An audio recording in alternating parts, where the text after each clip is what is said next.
প্রিয় দর্শকবৃন্দ, আজকে আপনাদেরকে নিয়ে এসেছি ঢাকা বিশ্ববিদ্যালয়ে বিভিন্ন যে প্লেসেস বা স্থানগুলো, যে সকল স্থান অত্যন্ত গুরুত্বপূর্ণ, সেই সকল স্থান আপনাদেরকে, যেমনটি এই চ্যানেল স্মার্ট লার্নিং হেরিটেজে একটি প্লেলিস্ট রয়েছে, travel and historical places with entertainment.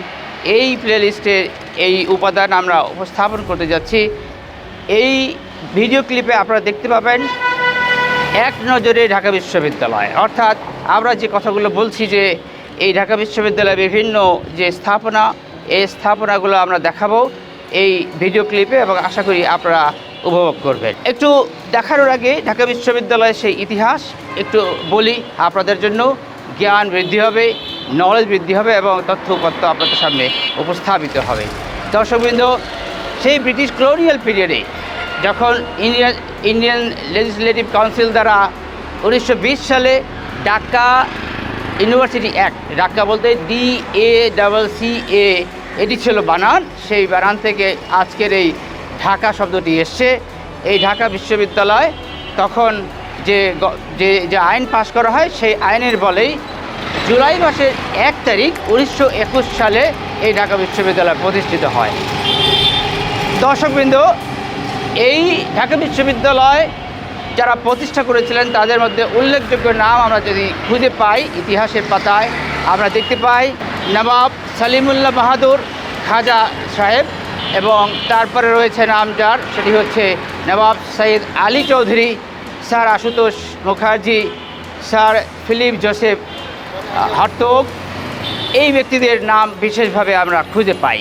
যখন এই ঢাকা বিশ্ববিদ্যালয় প্রতিষ্ঠিত হয়েছিল, এই প্রতিষ্ঠা শুরুতে আমরা জানতে পারি ইতিহাসের পাতায় দেখে, ইতিহাস থেকে তথ্য সংগ্রহ করে, যে 3টি ফ্যাকাল্টিজ অর্থাৎ আর্টস, সায়েন্স এবং ল এবং 12টি বিভাগ নিয়ে যাত্রা শুরু করে।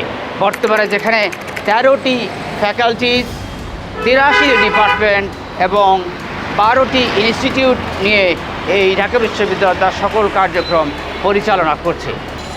যখন সূচনা হয়েছিল তখন মাত্র 60 জন শিক্ষক এবং 847 জন ছাত্র নিয়ে এই বিশ্ববিদ্যালয় যাত্রা শুরু করে, যা কিনা বর্তমানে 2000 শিক্ষক এবং প্রায় 37,000 ছাত্রছাত্রী পড়াশোনা করেন। প্রত্যেক বছর এই বিশ্ববিদ্যালয়ে 6,000 ছাত্রছাত্রী এনরোলমেন্ট করে থাকেন, এবং বলা হয় যে এই বিশ্ববিদ্যালয়ের 6,000-এর মধ্যে এক একটি সিট পাওয়া যেন এক একটি সোনার হরিণ পাওয়ার সমান। 1905 সালে সেই বঙ্গ বিভাগের সময়, যখন বঙ্গ বিভক্ত হয় এবং আসাম এবং ইস্ট বেঙ্গল নামে 2 ভাগে ভাগ করে ঢাকাকে রাজধানী করা হয়, তখনই ঢাকা বিশ্ববিদ্যালয়কে মুসলিম কমিউনিটির জন্য হায়ার এডুকেশনের জন্য এটি নির্ধারণ করা হয়। আর তখন থেকেই এই ঢাকা বিশ্ববিদ্যালয় বাংলাদেশে তো বটেই, বিশ্বের আজকে বিভিন্ন জায়গায় তার সুনাম প্রতিষ্ঠিত করতে পেরেছে। এই ঢাকা বিশ্ববিদ্যালয়ে পড়াশোনা করে এক একজন বিজ্ঞানী হয়েছেন, গবেষক হয়েছেন, বড় বড় ডাক্তার হয়েছেন, ইঞ্জিনিয়ার হচ্ছেন এবং শিক্ষাবিদ হয়েছেন। আজকে আমরা যা কিছু এই দেশে ভালো, উন্নত এবং সুখকর হয়েছে, তার মূলে তার অবদান রয়েছে এই ঢাকা বিশ্ববিদ্যালয়। শাহবাগে অবস্থান করছি এই মুহূর্তে। অনেকগুলো প্রবেশদ্বারে ঢাকা বিশ্ববিদ্যালয় মেইন ক্যাম্পাসে প্রবেশ করার জন্য এই শাহবাগ হচ্ছে তার একটি অন্যতম প্রবেশদ্বার। এই শাহবাগ, যে শাহবাগ কিনা বানান থেকে, নাম থেকে বুঝতে পারি বাগ মানে বাগান, এই বাগান যেন এখন আন্দোলনের বাগানে পরিণত হয়েছে। আমি তাই নাম দিয়েছি এই স্থানকে বর্তমানে আন্দোলন বাগ।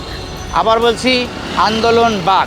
অর্থাৎ আমরা জানি বর্তমানে এই অন্তর্বর্তীকালে সরকার এই দেশ পরিচালনা করছেন।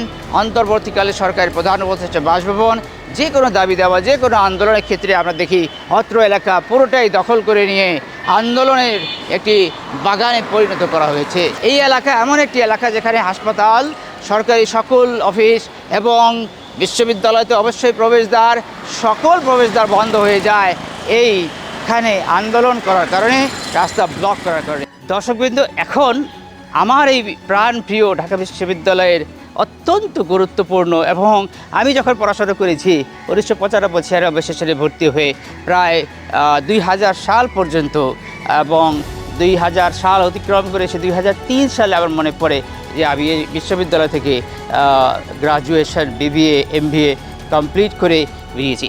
তখন আমাদের এই বিশ্ববিদ্যালয় এই যে কেন্দ্রীয় লাইব্রেরি ঢাকা, আপনারা দেখতে পাচ্ছেন ঢাকা বিশ্ববিদ্যালয় গ্রন্থাগার, এই ঢাকা বিশ্ববিদ্যালয় গ্রন্থাগার ছিল আমার একটি অত্যন্ত প্রিয় জায়গার মধ্যে একটি, যেখানে আমি একাকী অত্যন্ত সুন্দরভাবে আমার সেই প্রয়োজনীয় বই পুস্তকগুলো জোগাড় করে, তখন তো আরেক প্রক্রিয়া ছিল, ম্যানুয়াল কার্ড ছিল, ম্যানুয়াল কার্ডের মাধ্যমে লাইব্রেরি থেকে বই বা পুস্তকগুলো কল করতে হতো। কল করার পরে অ্যাসিস্ট্যান্ট যারা ছিলেন তারা বই পুস্তক বের করে দিতেন, এবং বের করে দেওয়ার পরে সেগুলো নিয়ে আমরা সকাল থেকে রাত্র 9টা পর্যন্ত একটানা এখানে পড়াশোনা করেছি। পরীক্ষার আগের দিনগুলোতে বিশেষভাবে এখানে সময় দিয়েছি, যাতে করে বাসা বাড়িতে বা লোকালয়ে থেকে যে অসুবিধাগুলো ফেস করতাম সেটা আমরা এখানে। যা হোক, এই বিশ্ববিদ্যালয় দেখার উদ্দেশ্য হচ্ছে একটু বিস্তারিত এই কারণে যে প্রশাসনের কাছে বিনীত আবেদন রাখতে চাই। অনেকগুলো ডিপার্টমেন্ট সৃষ্টি হয়েছে বিগত 25-26 বছর ধরে। আমি যখন এই বিশ্ববিদ্যালয়ে পড়াশোনা করে বেরিয়ে গেছি, তারপরে লক্ষ্য করেছি আমি অনেক উন্নয়ন হয়েছে, কিন্তু এই লাইব্রেরি কতটুকু উন্নয়ন হয়েছে। প্রশাসনের কাছে আকুল আবেদন ভবিষ্যৎ প্রজন্মের জন্য, ভবিষ্যতে যে সকল জ্ঞানীরা বেরিয়ে আসবেন এই বিশ্ববিদ্যালয় পড়াশোনা করে, তারা যেন এই লাইব্রেরি আরও উন্নত দেখতে পারেন, উন্নতভাবে ব্যবহার করতে পারেন, সেদিকে দৃষ্টি রাখবেন। আমাদের সেই মধুর ক্যান্টিন, ঢাকা বিশ্ববিদ্যালয় অত্যন্ত এই বিখ্যাত যে জায়গা মধুর ক্যান্টিন, আমরা এই মধুর ক্যান্টিনে চা খেতে খেতে বিভিন্ন রাজনৈতিক যে আলাপচারিতা সেখানে হয়ে থাকে, সাংগঠনিক যে আলাপচারিতা সেখানে হয়ে থাকে। আমরা দেখেছি, যখন আমি নিজেও পড়াশোনা করেছি, সংগঠিত সব ছাত্রছাত্রী মিলে কীভাবে সংগঠিত হওয়া যায়, এই সকল কার্যাবলীগুলো এখানে আমরা পরিচালিত হতে দেখেছি। আজও সেই বহু বছর পরেও সেই একই ধারায় এই কার্যাবলীগুলো এখানে চলছে। দর্শকবৃন্দ, চলুন আমরা এক কাপ চা খাই। দর্শকবৃন্দ, এই সেই মধুর ক্যান্টিন, যেটি একটু আগে বলছিলাম যে চা খাইতে যাব। সাধারণত আমি দুধ চা পছন্দ করি, কিন্তু ঈদুল আজহার বন্ধের সময় এবং হয়তো অনেক দিন পেরিয়ে গেছে, অনেক বছর পেরিয়ে গেছে, রেওয়াজটাও চেঞ্জ হয়েছে। তখন আমাদের ছোট ছোট কাপ ছিল, এখন বোধহয় এটি ভারতীয় সংস্কৃতির মতো একটি দেখতে পাচ্ছি এখানে এই গ্লাসে চা দেওয়ার প্রচলনটা ঘটেছে। যা হোক, উদ্দেশ্য ছিল চা খাওয়া, এবং মধুর ক্যান্টিনে সেই চিনিবিহীন চা একেবারেই অপছন্দ আমার। তারপরেও আপনাদেরকে এই প্রক্রিয়া, যে চা খাওয়ার যে একটা জায়গা, সুন্দর যে জায়গা, সেটি দেখানোর উদ্দেশ্যেই এটি দেখানো আর চা খাওয়া। চলুন এবার আমরা ডাকসু ভবন হয়ে কলা ভবনের দিকে যাব, এবং তারপরে চলে যাব সেই বিজনেস স্টাডিজ ফ্যাকাল্টি।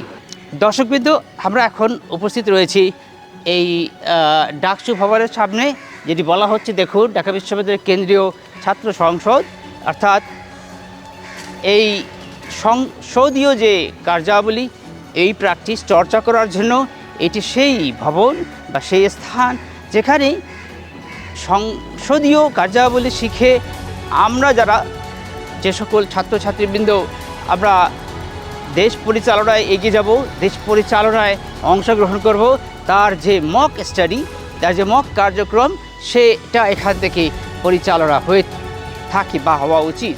প্রশাসন এবং বিশ্ববিদ্যালয় প্রশাসনের কাছে আকুল আবেদন যে একটি সুস্থ ধারার যে রাজনীতি, সুস্থ ধারার যে সংসদীয় চর্চা, এটি হওয়া উচিত সেটি। এবং যে সকল ছাত্রছাত্রীবৃন্দ এখানে অংশগ্রহণ করবেন, তারা দেশ পরিচালনায় অংশগ্রহণ করবেন, তারা চর্চা করবেন এবং শিক্ষা গ্রহণ করে দেশকে এগিয়ে নেবেন, দেশের অর্থনীতিকে এগিয়ে নেবেন, এই প্রত্যাশা করে আমরা একটু সামনের দিকে এগিয়ে যাব। এই সেই বিল্ডিং যেটি ভিডিও শুরুতে বলছিলাম, আর্টস বিল্ডিং বা আর্টস ফ্যাকাল্টি নিয়ে 3টি ফ্যাকাল্টির মধ্যে এটি একটি অন্যতম ফ্যাকাল্টি, আর্টস ফ্যাকাল্টি। আর্টস ফ্যাকাল্টির আন্ডারে তখন আমরা দেখেছি, আমি যখন নিজেও ভর্তি হয়েছিলাম শুরুর দিকে, যে আর্টস ফ্যাকাল্টির আন্ডারেই কমার্স ফ্যাকাল্টি ছিল। যা হোক, এই সেই আর্টস ভবন অত্যন্ত বিখ্যাত ঢাকা বিশ্ববিদ্যালয়ের একটি স্থাপনা, অনেকগুলো স্থাপনার মধ্যে একটি। এবং আমরা এরপরে অপরাজেয় বাংলার সামনে আপনাদেরকে নিয়ে যাব, তো যা হোক, এই সেই বিল্ডিং, এটি এত কঠিন আমার কাছে মনে হয়েছিল আমি যখন ভর্তি হয়েছিলাম, যে এই ভবনের এতগুলো রুম, যে আমি একটু ভ্যাবাচ্যাকা খেয়ে যেতাম যখন আমি নিজেই ক্লাসরুম খুঁজে বেরিয়েছি। দর্শকবৃন্দ, তো যেটা বলছিলাম যে এই ক্লাসরুম, এখানে অনেক রুমের সংখ্যা, এই রুমের সংখ্যা এবং বিল্ডিংয়ের যে বিস্তৃতি, যে লোকেশন যদি সঠিকভাবে না জানা থাকে, যে আপনার জন্য কঠিন হয়ে যেতে পারে। যা হোক, আমরা যাব এগিয়ে অপরাজেয় বাংলার সামনে, এবং অপরাজেয় বাংলা থেকে আমরা চলে যাব বিজনেস স্টাডিজ ফ্যাকাল্টির দিকে। চলুন যাই অপরাজেয় বাংলা। সেই অপরাজেয় বাংলা, অনেক ইতিহাস রয়েছে। এই ইতিহাস যদি বলা শুরু করি, অনেক বড় এই ক্লিপ হবে। ভিডিও ক্লিপটি আমাদের যে মূল উদ্দেশ্য, একটি বিজনেস স্টাডিজ ফ্যাকাল্টি ডিটেল বলা, একটু বিস্তৃত করে বলা, সেটি হয়তো একটু অসুবিধা হবে। আমরা এই সৌন্দর্যে, প্রাকৃতিক সৌন্দর্য, এই ঢাকা বিশ্ববিদ্যালয় এবং কলা ভবনের সামনের এই প্রাকৃতিক সৌন্দর্য, এই প্রাকৃতিক সৌন্দর্যের কথা যদি বলি, এটি শুধু অত্যন্ত সুন্দর একটি মনোরম পরিবেশ। এবং এই যে চত্বরটি যে দেখছেন, বেশ পুরানো সেই বৃক্ষ, এই বৃক্ষের পাদদেশে আমরা অনেক বসে গ্রুপ স্টাডি করেছি। সেই গ্রুপ স্টাডি করতে অত্যন্ত সুবিধাজনক একটি স্থান। এবং এই গ্রুপ স্টাডি করতে করতে যখন বই পুস্তকের প্রয়োজন হতো, তখন সরাসরি আমরা লাইব্রেরিতে চলে যেতাম, এবং লাইব্রেরি থেকে আবার বই পুস্তকের মাধ্যমে জ্ঞান লব্ধ করে আমরা ভবিষ্যতের উন্নতির জন্য চেষ্টা করেছি। দর্শকবৃন্দ, এই স্থান এমন একটি স্থান, যে স্থানে আসলেই অত্যন্ত খারাপ মুড থাকলেও, আপনার মন খারাপ থাকলেও মন ভালো হতে বাধ্য, কারণ প্রাকৃতিক সৌন্দর্য যে সেরকম। আমরা যাই বিজনেস স্টাডিজ ফ্যাকাল্টির দিকে। চলুন বন্ধুরা, বিজনেস স্টাডিজ ফ্যাকাল্টিতে এসে একটু বিস্তারিত আলোচনা করব। এটি আবার ফ্যাকাল্টি, যে বিজনেস স্টাডিজ ফ্যাকাল্টি থেকে আমি নিজে পড়াশোনা করে আমি বাংলাদেশের অর্থনৈতিক উন্নয়নে দীর্ঘ প্রায় 24 থেকে 25 বছর ধরে এই গার্মেন্টস শিল্পে কাজ করছি। গার্মেন্টস শিল্পের অনেক উন্নয়নের সাথে এই বিশ্ববিদ্যালয়ের এই বিজনেস স্টাডিজ ফ্যাকাল্টি যে শিক্ষা কাজে লেগেছে, এবং এই ফ্যাকাল্টির অনেকগুলো ডিপার্টমেন্ট, বর্তমানে 6টি ডিপার্টমেন্ট রয়েছে। যখন আমি ছিলাম, ভর্তি হয়েছিলাম 4টি ডিপার্টমেন্ট, এবং তার মধ্যে ডিপার্টমেন্ট অফ ম্যানেজমেন্ট স্টাডিজ, যেহেতু ম্যানেজমেন্ট নিয়ে পড়াশোনা করেছি, এবং বর্তমানে ম্যানেজমেন্ট ইনফরমেশন সিস্টেম, এর সাথে সাথে ফিনান্স অ্যান্ড ব্যাংকিং, সেটি একটি ডিপার্টমেন্ট নামে প্রচলিত রয়েছে, এবং এই ডিপার্টমেন্ট এই ফ্যাকাল্টির আন্ডারে তার কার্যক্রম পরিচালনা করছে ব্যাংকিং সেক্টরের উন্নয়নের জন্য। এছাড়াও department of marketing, department of accounting, এই ডিপার্টমেন্টগুলো উল্লেখযোগ্য ছাত্রছাত্রীদেরকে শিক্ষিত করে দেশের উন্নয়নের স্বার্থে, দেশের উন্নয়নের জন্য বাজারে পাঠাচ্ছে। দর্শকবৃন্দ, এটি খুবই গুরুত্বপূর্ণ একটি ফ্যাকাল্টি, এবং বর্তমানে যেহেতু বিজনেস স্টাডিজে পাশ করা ছেলে মেয়েদের চাকরির বাজারও বেশ সুপ্রসন্ন এবং বিস্তৃত, এবং শুধু দেশে নয়, বিদেশেও এই যথেষ্ট চাহিদা রয়েছে, যে কারণে এই ফ্যাকাল্টির আন্ডারে আপনারা উদ্বুদ্ধ হন, মোটিভেটেড হন, এবং নিজেকে এসএসসি লেভেল থেকেই এইচএসসি পাস করে, তারপরে যেহেতু এই হচ্ছে বিশ্ববিদ্যালয়ের দ্বার প্রান্ত, এই ফ্যাকাল্টির মেইন গেট, সেখানে আমি দাঁড়িয়ে আছি, এবং এই গেট থেকে ঢুকে আবার নিজেকে অন্যরকম করে তৈরি করে বেরিয়ে গিয়ে দেশের উন্নয়নে কাজ করার জন্য অবশ্যই এটি অগ্রণী ভূমিকা পালন করে। দর্শকবৃন্দ, সকলে এই চ্যানেল অবশ্যই সাবস্ক্রাইব করবেন, এবং প্রথম ভিউয়ার হয়ে থাকলে তো অবশ্যই এটি সাবস্ক্রাইব করুন, এবং সাবস্ক্রাইব করার মাধ্যমে আপনারা শুধু নিজে নয়, অন্যদের সাথেও শেয়ার করুন, শেয়ার করে লাইক করুন। লাইক করার মাধ্যমে এটি সকলের কাছে ছড়িয়ে যাবে বলে আমরা আশা করি।